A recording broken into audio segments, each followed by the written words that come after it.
Today we're interviewing Louis Berra of Grand Rapids, Michigan, and the interviewer is Michael McGregor with the Grand Valley State University's Veterans Oral History Project.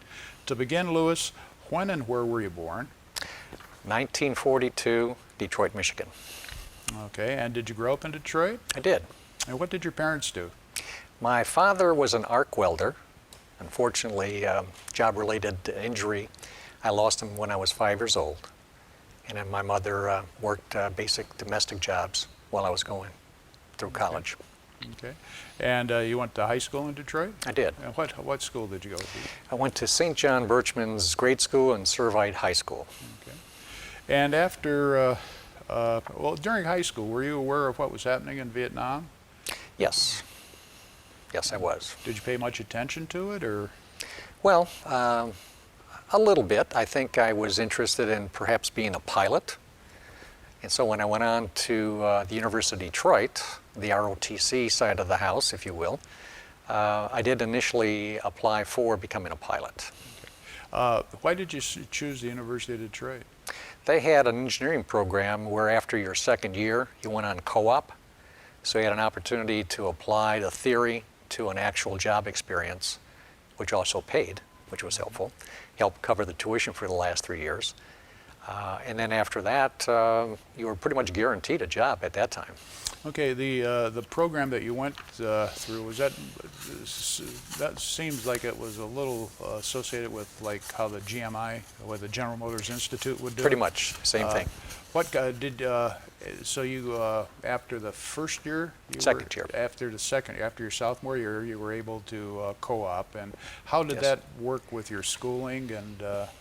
Well, the way it works was you were 3 months at school, 3 months on the job, and then back and forth for the last 3 years of your education.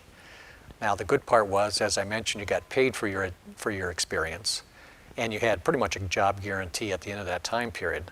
The bad news was it took 5 years to graduate instead of 4. Right. Okay. And who did you co-op with? The State Highway Department. Okay. And what were you doing with the State Highway Department? Well, as a civil engineer, they had a very good program. They would rotate you. You had the road division, the bridge division, the engineering, the traffic, and maintenance. So each time you came back, that 3-month time period, they would rotate you within those divisions. Were most of your assignments in the Detroit area? Yes, they were.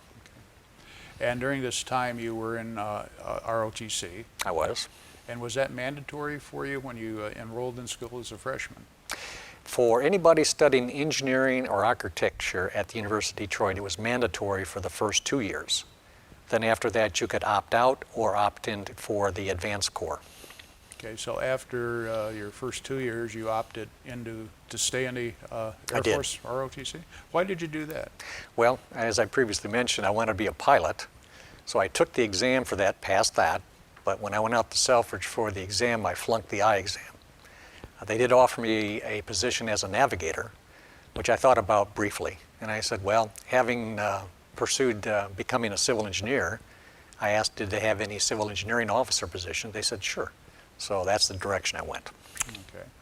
And were you in ROTC then for the 3 years that you were on the co-op program? Yes. Okay, so actually you were in ROTC for 5 years. That is correct. Yeah. Okay, now you graduated. Explain the commissioning process. What happened after you graduated? Well, as part of that whole process, you have to take the various courses for the last 3 years. And then you had to go to, I guess, the boot camp, if you will, for officer candidate school. In my case, it was at Lockbourne Air Force Base in Ohio.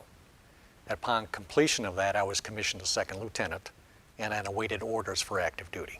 What did that training consist of? Pretty much your physical training. They put you into a lot of stressful situations. And some of the candidates didn't quite be able to handle that, so they were kind of booted out. But it's pretty much like a basic training course, if you will, for anyone in the militaries, whether or not they're Air Force or Army. They want to make sure that you're physically fit and can take stress. And how long did that last? I think that was probably, 60 days? Okay. So at the end of 60 days, you were then officially commissioned? That is correct. And how long after commissioning did you have to wait till you got your orders? I was commissioned in August of '65 and received orders in June of '66. Okay. And what did you do in the intermediate time? I worked for Michigan Consolidated Gas Company. They had a training program, and most of the people that were in my class were engineers, and they rotated you throughout the various divisions within the company, and then after your 6-month training, in that sense, you were placed in one division. So upon my completion, they placed me in the engineering side of the house. And so I worked that until I was called to active duty, and it was also a job guarantee. Once you came out, if you wanted to come out, your job was waiting for you. Okay, so then you got orders for active, and where were you ordered to? First base was in Cheyenne, Wyoming, Warren Air Force Base. It was a strategic air command base, and I was assigned to the base civil engineering squadron, missile engineering, because the base was a ICBM-2 base, and we had missiles throughout 3 states. That was the jurisdiction for that particular base. And were the missiles in silos? Yes. Okay. And what did your duties consist of? As a civil engineering within the missile engineering side of the house, we were responsible for the support part of the missile system, not the weapons part. So the silos, the electrical, the mechanical, the air conditioning, the structural components, both for the missile itself and for the launch control facility, which is the facility where the 2 officers go below ground and they serve their time, and if we had to go to war, they would be the ones who would actually fire the missiles to whoever the enemy was. In doing this, how many individuals were you in command of? Well, as an engineering officer within missile engineering, I basically was a staff officer. Okay. But after the first 2 years, I was then promoted and moved into chief of operations under that particular side of the house, which is basically your skilled trades and your planners. We had approximately 350 that were under my direct control. Can you comment on the morale of the folks that were under your command at this time? Well, I think that we had very good morale. The way in which it was organized, that we had half were military, half were civilian. And the concept under Secretary McNamara was the civilians will train the military, and then we will deploy the military to the combat zone. So under that concept, basically, that's how we operated. But I would say the morale was very good. Okay, and you were at Warren for till '69? That's correct. And then what happened? Well, I was transferred to Goose Air Force Base in a similar position as Chief of Operations. So what the Air Force did was train me in Wyoming and then deployed me to Goose Bay. And that was where? In Canada. Okay. And what kind of facility were you at in Goose Bay? It was another SAC base, and there the mission was actually a flying mission, KC-135s, which were the refuelers.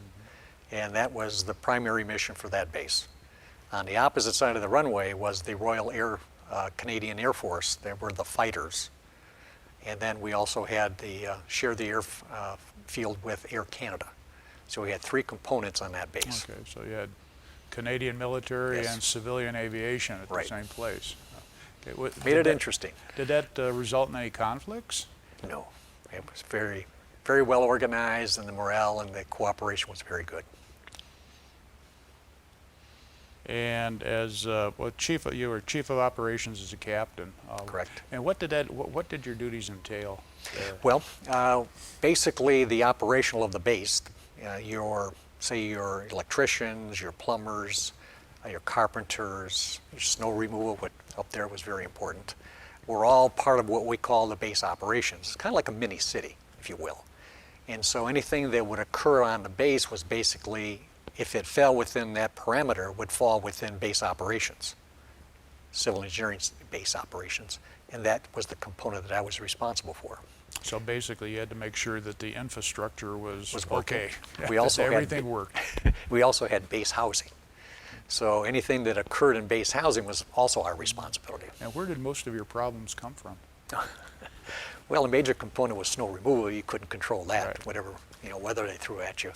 But other than that, it was kind of the structures were, you know, Goose Air Force Base was there. I think the beginning was like World War II because it was the shortest distance between North America and Europe. So you'd send the planes up there, refuel them, and then send them to England. Well, the infrastructure after a while is going to wear out on you. So we had a lot of problems with regards to that. We had to make sure that that system was either maintained or replaced. And were you involved in replacing the To some degree, structures? yes. Yeah. Okay. So you were there until 1970, right? Correct. And now your active duty obligation is over in 1970? It was.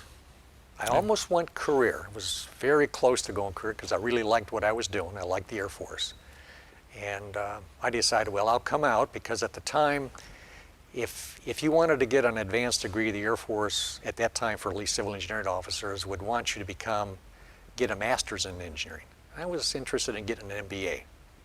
So I opted to come out, got the MBA, and then did the second best thing, went into the reserves. Coming out in 1970, in our military, there were some problems in the early 70s. The reaction to Vietnam and this and that. Did you encounter any of the kind of negative activities or morale while you were in Goose Bay? I think probably we had a little bit of friction. Of course, there you were going through the transition between the draft and the all-volunteer force. We had a problem, I think, there was an experiment that Secretary McNamara instituted, I think it was Project 2000, where basically we took on recruits that wouldn't normally meet the Air Force standard. And the idea was to be able to train them and move them up through the system.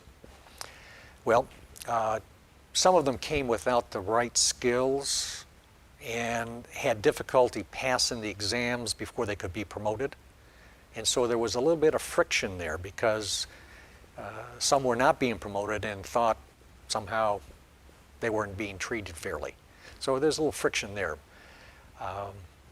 My time in the reserves when I first entered, you had a good number of people who were basically in the reserves because they were trying to avoid the draft. So the morale for those, they just wanted to put their time in and get out. Mm-hmm. Once we fully transitioned into the volunteer force, that problem went away. So yeah, there was a little bit of friction there between the transition between the draft and the all-volunteer force. But at that time, the Air Force was always all-volunteer, weren't they? They didn't draft during Vietnam. That is correct. I mean, they were always able to fill, but it was still the equivalent of being a draftee in the sense that, yeah, you got in the Air Force instead of the Army. I was lucky enough to get in the Air Force. There you go. Exactly. But they had a certain time period, and then, it was kind of like they couldn't wait to get out. Mm-hmm. And so it was hard to motivate some of them because they didn't want to be there. All volunteers were different. They wanted to be there, and it was easier to both lead them and manage them. Okay. So when you say all volunteers, you're referring to people that joined because they wanted to, and that's correct. Not because they wanted to avoid the draft or exactly. service in a different branch. Yeah. During your time on active, it was obviously our society was going through a lot of changes with civil rights. Did you encounter any racial problems in either location? A little bit, we did. And I think as part of that experiment where some of the recruits that they brought in were having difficulties getting promoted. And so there was some friction there because of that. Okay, now what was the reaction of the officers and the senior NCOs that were in charge of getting the job done? What was their reaction to getting recruits that they felt didn't meet the qualifications for the job? Well, we tried to manage that as best we could. I think that experiment obviously didn't work too well. I think perhaps they might have thought that these recruits would learn it by osmosis or something. It just didn't quite work the way in which they thought it would. So we had to manage that situation as best we could. And there was some workarounds that we were able to implement. And now these individuals are going in for 4 years, though, weren't they? That is correct. You know, I've interviewed some other Air Force EMs, and you know, they indicated they did their basic training and then they went to their specialty school, whatever. Right. You know, I'm not sure what the actual name for it is, or your technical schools, for, you know, up to 6 months. Right. And so, and these individuals followed that Career path. as well, but even after their specialty training, they were still deficient? Well, trying to get through that basic training is one thing. It's the application of what you were supposed to have learned that became the problem. Okay. Yeah, they all went through it. Some were able to absorb it, some did not. Okay. So how did you manage those issues then? You try to make sure you had either an NCO or someone that was skilled in that area to help, kind of like on-the-job training. Kind of like So- a mentoring program exactly, or something? yeah. Okay. And did that work out pretty well? It worked. It did work. So you leave active duty, you go to Michigan Consolidated Gas. Yeah. Why did you decide to go into the reserves? As I mentioned, I almost went active for a career. So I liked the military, and I thought, well, this would probably be the second best option, go into the reserves. I enjoyed it. It was good. So and then you went to school to get an MBA? And a law degree. Oh, GI Bill, fantastic. all the way. Where did you get your MBA from? University of Detroit, Your law degree then? same thing. Oh, okay. It's a joint. You're a All the way. Yeah, you're a three-time winner with There, their so to alumni speak. association. They probably Oh, hit yeah. you. You probably Every year. hit some donations three different places. Okay. So did you stay with Mishcon then, or? For 6 months. Then the Department of Housing and Urban Development opened an office in Detroit, and they were looking for engineers. And they valued the experience I had in the Air Force more so than Michigan Consolidated. So they made me an offer I just couldn't refuse, and I decided to try that for a while. For government service. Oh, as an engineer, why did you want to get an MBA? I was more interested in getting into the business side, and that was one way to get into management, and it worked. So you went to work for the feds. What were you doing there then? Initially as an engineer, and then once I completed the MBA, I moved into my first management position as chief of construction estimating, and then from there got advanced into the higher positions, and eventually became head of the office here in Grand Rapids. Oh, Now I moved from Detroit to Indianapolis to Grand Rapids to Chicago, and then back to Grand Rapids as head of the office. so all this time now you're still in the reserve. You're in the reserves. That's correct. So, and where were you primarily stationed at? In the reserve? Selfridge from 1971 to 1990. And I was initially a construction engineer, and then in 1978 I was appointed Squadron Commander and held that position until 1990, where I was promoted out of my job, so to speak. And my last 5 years was at the Pentagon in the Office of the Civil Engineer, As a full colonel. as a reservist. That is correct. So what kind of commitment did the reserves have on your time then? Well, you had your minimum requirements, which was 2 weeks a year, a weekend a And month. 1 weekend, but I'm sure as a colonel, lieutenant Yeah. colonel, major, You expect you to do didn't more. have that, Yes, right? yes.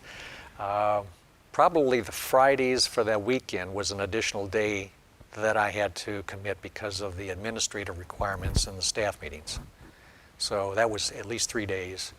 And then the 2 weeks was minimum. But we would deploy every year for a construction-related job. And so I would go to the site beforehand as part of the pre-engineering. And that could be another 4 to 5 days of And additional time. what kind of deployments would you go on when you were in your reserve career?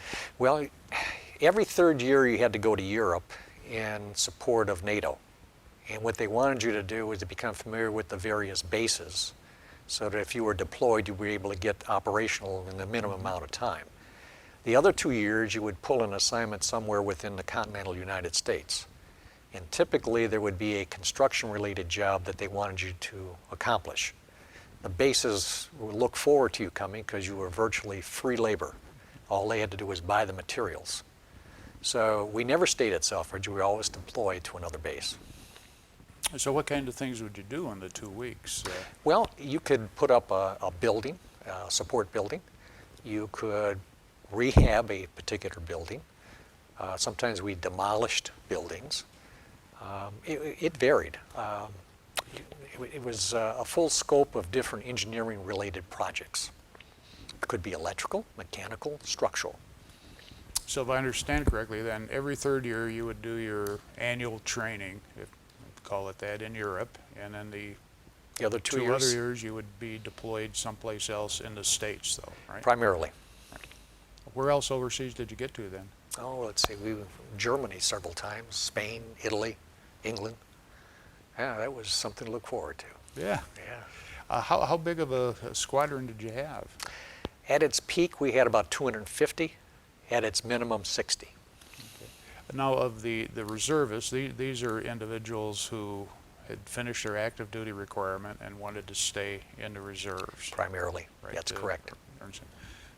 You say primarily, was there another way to get into the reserves? Well, I mentioned during the Vietnam era, there were a lot of people who came in from college that didn't want to go into other services. And so for a while, you had roughly 30–40% of the people who basically were there for the minimum amount of time. They just wanted to put their time in and get out, thereby, to some degree, avoiding the draft. They typically didn't have the same experience that somebody coming out of the military would have, or somebody that came with on-the-job civilian experience that wanted to join the reserves. So we had a combination. We had some that had virtually no experience but had the technical training that the Air Force provides. And then you had a good portion of them that were prior military. And those are the ones that were, you know, kind of like your backbone. That was the experience that you relied upon to take on these projects. And you would train the younger troops so that they got the skill set that was needed. But even the younger ones, they decided to go into the reserves after their active duty That's commitment. correct. Then, Yeah, that's correct. What was the morale of your reserve units? I would say that by and large was very good, and it depended a lot upon the leadership of the squadron. Management makes a difference. Now, you were in the reserves during the Gulf War. Right. Was your unit called up at all? No, we were not. There was a phase, say Desert Storm, where the active duty basically didn't want any reserve units in the field. As you know, later they couldn't get enough of the reserves to fill the ranks. But initially there was resistance. So I can recall during Desert Storm where there was an assignment there that I thought would be an easy assignment for a reserve unit, but the active duty leadership had indicated no. They didn't want to commit any reserve units. They wanted them to be active duty. During this time with that friction, and I know that was a common reaction in a lot of the services about they're not really ready, they're not really soldiers, they're not really airmen. What was your reaction to reserve, the individuals in the reserve? Well, you know, from my experience, you basically had a more senior group, you know, older troops, that had a vast amount of experience compared to a very young age group within the active duty side, who didn't have quite the same experience level. So they may be faster, but the group that was there with the experience was able to get the job done as time, maybe even sooner, because of that experience factor. And get it done better. That's right. Yeah. And then some of the active Air Force leadership would recognize that. You had some resistance, but after a while, the concept total force made sense to them, and they embraced it. It was an interesting time because if I remember correctly, I know they were calling up some pilots during Desert Storm and that type of thing. A lot of them were flying commercial airlines. Yeah. I knew several of them. So that worked that way. In your Air Force career, as you look back, what do you take the most pride in? I think the the ability to work with the, the troops that you're leading. It's kind of like family. And being able to accomplish whatever it was that the mission that was given to you. I think that was probably the greatest satisfaction. Over the years, you really got to, particularly in reserves, active duty, you know, you're rotating much faster than you do in reserves. Reserves is more family oriented in the sense that these people you've kind of grew up with, so to speak, and you've been with them 10, 15 years. Active duty, it was rare to be with anybody for more than 2 or 3 before they were reassigned. Yeah. And that made a big difference. And basically being able to accomplish what it was that the Air Force wanted done, what they felt was needed for the national security of our country. Do you think that that family aspect of in the reserves, did you feel that made you a more effective unit? I think so, because you knew exactly what they were capable of doing. And you knew the strengths, the weaknesses, and how best to deploy that resource. Yeah, I know, you know, a lot of, like the Army, they've gone back and forth by, oh, let's let these people stay together for a longer period than just 2 years or 3 years, and then later they change their mind and that kind of thing. And I can see the good and the bad to it. You know, sure. If you get too much cronyism, cohesiveness, then it can be difficult. So now you went to the Pentagon, and were you promoted to a full colonel when you took the slot into Pentagon? What were your duties there? I was assigned to planning and resources. And basically at the Pentagon, you're doing 2 things. You're establishing policy and you're allocating resources. And so that was kind of an interesting switch, whereas when you're at the squadron level, you're actually executing on a particular mission. There you're planning the big picture. You went from an implementer to a planner. That's right, big time. And what kinds of things would you plan? Well, you had the responsibility for the allocation of resources for all the major civil engineering commands. So you would have to slice and dice the dollars that were going to go to these various commands, and you prioritize the particular projects or priorities that they were responsible for. Now, you indicated when you first began back in start of your career that you know, McNamara had the thing of, you know, some military civilian. Did that concept stay in place, or was it changed over time? It was by the time I retired. It was still pretty much half civilian, half military. Now, they were in a process of transitioning to doing a lot of outsourcing. And by that I mean some of the functions that were being done when I was on active duty were now being contracted out. And they would cost benefit analysis to see which ones would make sense to be able to either continue to do mission essential or to contract out if they could save money. So that was a big transition. There's a lot associated also with base closures and how you realign your forces. When I was on active duty, each command had its own aircraft. By the time I retired, a base might have both fighters and bombers. So there was an integration of the various commands and then the restructuring and reorganization to support that. So things are always changing. Nothing stays the same. Now, when they would do that, what kind of demands would that put on you? If they say you were at a bomber base or a refueling base, and now you had, you know, interceptor squadron or, you know, something else. Well, from a civil engineering standpoint, the support side would probably change a little to reflect whatever weapon system you were supporting. But organization-wise, I mean, you pretty much stayed the same as far as how you would get that particular mission done. As time went on, I think as far as part of the transition to doing more contracting out, that function would change to some degree, because what you were normally doing with your own people would now be done by a contractor. Did you ever encounter any friction between the active duty people and the contractors? Well, myself personally, no. Contractors basically, they had a commitment for a particular contract for specific amount of time. If they didn't perform, their contract was probably not going to be renewed. It would probably be sent to someone else. Plus, if they didn't perform, I mean, there are provisions by which you can cancel the contract. So from that standpoint, the relationships generally was, at least in my experience, was pretty good. Would the contractors work right alongside the active duty? In many cases, yes. Did that create any problems? I could see an electrician saying, look, I'm making 25 bucks an hour, and Yeah, you have an E2 or the E3 Yeah. saying, oh, really? I think the contract work was for a specific project. Now, they may be in the same area as the Okay. military or civilian, but they're not working side by okay. side. No, I could see that could bring some they friction. sure could. I want to go back to the start of your career when you were at Warren.